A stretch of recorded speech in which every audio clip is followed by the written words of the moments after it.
भाई विराट कोहली की फॉर्म को देखकर यही लग रहा है कि हेलो हाय छोड़िए, जय महाकाल बोलिए।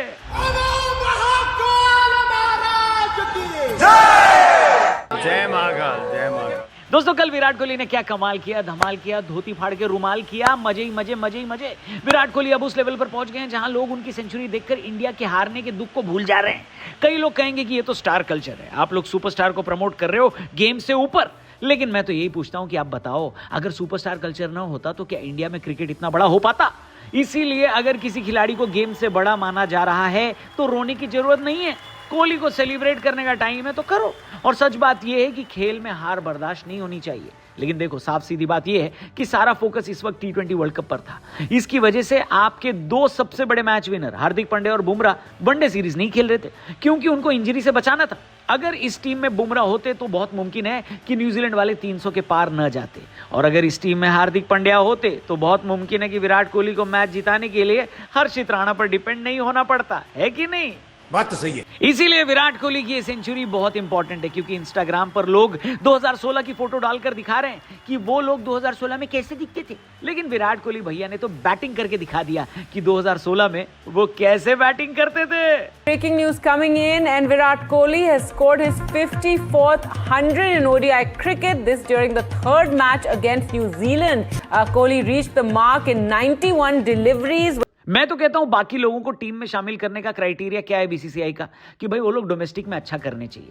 Ranji trophy, Vijay Hazare trophy, Syed Mushtaq Ali trophy में अगर प्लेयर अच्छा खेलेंगे तो उनको टीम में लिया जाता है। लेकिन विराट कोहली के लिए क्राइटेरिया अलग होनी चाहिए।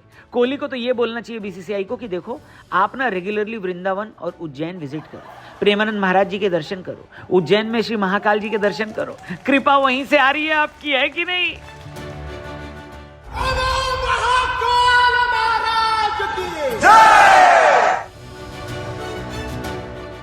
वैसे महादेव की कृपा आप पर भी बरसे, इसके लिए 15 फरवरी को महाशिवरात्रि मनाई जा रही है। और हर साल की तरह इस बार भी आदियोगी की वो बड़ी प्रतिमा जो कोयंबटूर में है, उसके सामने महादेव के लाखों भक्त आने वाले हैं। पिछली बार भी हम सब ने मिलकर कंट्रीब्यूट किया था उनके महाप्रसाद महाअन्नदानम के लिए। इस बार भी जब महादेव के वो लाखों भक्तगण आएंगे तो पूरी रात उन्हें जो प्रसाद बांटा जाएगा उसके लिए हम सब मिलकर कंट्रीब्यूट कर रहे हैं। तो आइए महादेव के भक्तों के लिए ये काम करते हैं, और डिस्क्रिप्शन और पिन कमेंट में जो लिंक दिया है उस पर क्लिक करके डोनेट करते हैं, कंट्रीब्यूट करते हैं। और ये लिंक अपने दोस्तों से भी जरूर शेयर करिएगा, उनसे कहिएगा कि महाशिवरात्रि के महाप्रसाद की व्यवस्था करनी है। तो आइए मिलकर साथ करते हैं और बोलते हैं हर हर महादेव। वीडियो में आगे बढ़ते हैं। तो भाई, जिन लोगों को नहीं पता कल के मैच में क्या हुआ उनको एक बार बता देते हैं। हुआ ये कि फाइनली सोशल मीडिया वालों के दिलों को ठंडक मिली, क्योंकि तीसरे ओडीआई में प्रसिद्ध कृष्णा की जगह अर्शदीप को मौका मिला। उन्होंने शुरू में ही जल्दी विकेट लेकर सिलेक्शन को जस्टिफाई भी कर दिया अपने। हर्षित राणा ने भी दूसरे ओपनर को जल्दी आउट करवाया, लेकिन डैरिल मिशेल का जवाब कल भी इंडिया के पास नहीं था। भारत के खिलाफ पिछले 7 पारियों में मिशेल ने 4 शतक और 2 अर्धशतक लगाए।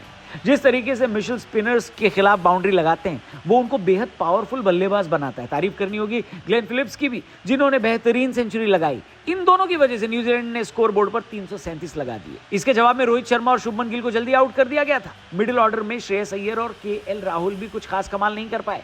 ऐसे टाइम पर जब विराट कोहली के लिए चीजें चैलेंजिंग होने लगी थी, तब उनके पास नीतीश कुमार रेड्डी और हर्षित राणा ने अच्छी पार्टनरशिप उनके साथ की। दोनों ने अपनी अपनी हाफ सेंचुरी भी लगाई। लेकिन टीम इंडिया की जीत की धुरी विराट कोहली की पारी के आसपास घूम रही थी। जिस तरह बेबी को बेस पसंद है, उसी तरह कोहली को चेस पसंद है। न्यूजीलैंड वाले ये बात अच्छी तरह जानते थे, और इसीलिए जब तक विराट क्रीज पर थे, चाहे न्यूजीलैंड की हालत कितनी भी मजबूत हो, उन्होंने चैन की सांस नहीं ली। और जब विराट आउट हुए तभी ये डिसाइड हो गया कि इंडिया ये मैच हारेगी। लेकिन आउट होने से पहले विराट कोहली सेंचुरी नंबर 85 मार चुके थे। अब ऐसा समझिए कि उनके पास 40 के करीब मैच हैं और उनको सिर्फ 15 सेंचुरी लगानी है सचिन का रिकॉर्ड बराबर करने के लिए। 16 मारनी है सचिन का रिकॉर्ड तोड़ने के लिए।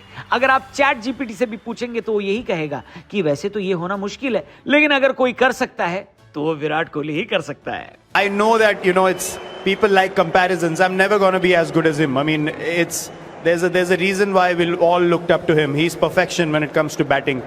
I'm trying to do my best, trying to win games for my country. He's always going to be my hero regardless of what happens. हालांकि एक और इक्वेशन है, एक और रिकॉर्ड है जो विराट कोहली तोड़ तो नहीं सकते, लेकिन हाँ दूसरे नंबर पर आ सकते हैं। वो रिकॉर्ड है वनडे इंटरनेशनल में सबसे ज्यादा दिनों तक नंबर 1 बल्लेबाज बने रहने का रिकॉर्ड। फिलहाल विराट कोहली इस लिस्ट में तीसरे नंबर पर है। वो 1550 दिनों तक आईसीसी के नंबर 1 रैंक्ड बैटर रह चुके हैं। अरे मजा आएगा ना भिड़ो। ये रिकॉर्ड विव रिचर्ड्स के पास है जो 2306 दिन तक नंबर 1 रैंक्ड ओडीआई बैटर रहे थे। लेकिन ये रिकॉर्ड विराट कोहली की पहुंच से बहुत दूर है क्योंकि इसमें 756 दिन का गैप है। विराट कोहली मुझे नहीं लगता 2027 के बाद खेलेंगे, तो उतने तो दिन उनके करियर में बाकी भी नहीं है। लेकिन दूसरे नंबर पर कोहली बिल्कुल आ सकते हैं। दूसरे नंबर पर है ब्रायन लारा जो 2079 यानी 2079 डेज तक नंबर 1 रैंक्ड आईसीसी बैटर रहे हैं। उनके और कोहली के बीच 531 दिनों का डिफरेंस है जो कि पार करना मुश्किल है लेकिन नामुमकिन नहीं। हालांकि एक दिक्कत यह है कि विराट इस बुधवार को दुनिया के नंबर 1 बल्लेबाज बने थे और न्यूजीलैंड के मिशेल उनसे सिर्फ 1 रेटिंग पॉइंट पीछे थे। अब इस बीच में मिशेल ने 2 सेंचुरी लगा दी है जबकि विराट कोहली सिर्फ 1 लगा पाए हैं। इस वजह से मुझे लगता है कि अगले हफ्ते विराट कोहली रैंकिंग में नंबर 2 पर आ जाएंगे, जो कि गड़बड़ मामला है क्योंकि अगर यहां पर Virat Kohli number 1 rank maintain कर लेते हैं तो अगले 6 महीने तक कोई भी वनडे मैच होना ही नहीं है। यानी 150 से 180 दिनों तक विराट कोहली को बिना कंपटीशन नंबर 1 पर बने रहने का मौका मिलता है। लेकिन लारा का रिकॉर्ड तोड़ने का मौका इनके पास फिर भी है। फिलहाल आप विराट कोहली को 6 महीने बाद वनडे क्रिकेट खेलते हुए देखेंगे क्योंकि इस बीच कोई वनडे मैच नहीं होने वाला। लेकिन जब वो वापस आएंगे तब तक मामला सीरियस हो चुका होगा क्योंकि आईपीएल, टी20 वर्ल्ड कप ये सब खत्म हो चुका होगा और सब लोग वनडे वर्ल्ड कप की तैयारी करना शुरू कर देंगे।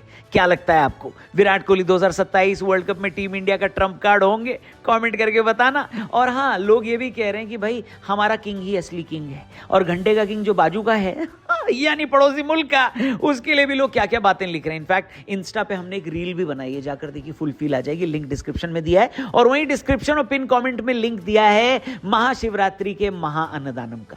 देखिए, हम लोग शुरू में ही बात कर रहे थे कि कैसे महाकाल के दर्शन के बाद विराट कोहली ने एक और जबरदस्त सेंचुरी लगा दी। उससे पहले वो वृंदावन गए थे प्रेमानंद जी महाराज के पास, तो उसके बाद भी उन्होंने एक सेंचुरी लगाई। तो हम तो यही कह रहे हैं बीसीसीआई से कि भाई आप लोग ना बाकी खिलाड़ियों के लिए डोमेस्टिक खेलने का रूल बनाते हो, ठीक है, लेकिन विराट कोहली के लिए रूल होना चाहिए कि मंदिर में दर्शन करके जरूर आएं और प्रभु की खूब सारी कृपा पाएं, क्योंकि तभी तो वो सेंचुरी लगा पाए, है कि नहीं? इस बारे में आपका क्या कहना है कमेंट करके जरूर बताना। और हाँ, मैं कह रहा था महाशिवरात्रि 15 फरवरी को मनाई जाएगी और महाकाल की बात हो रही है, महादेव की बात हो रही है, तो महादेव की आदियोगी की जो बड़ी सी प्रतिमा है ना कोयम्बटूर में, उसके सामने लाखों भक्तगण आते हैं महादेव के महाशिवरात्रि मनाने हर साल।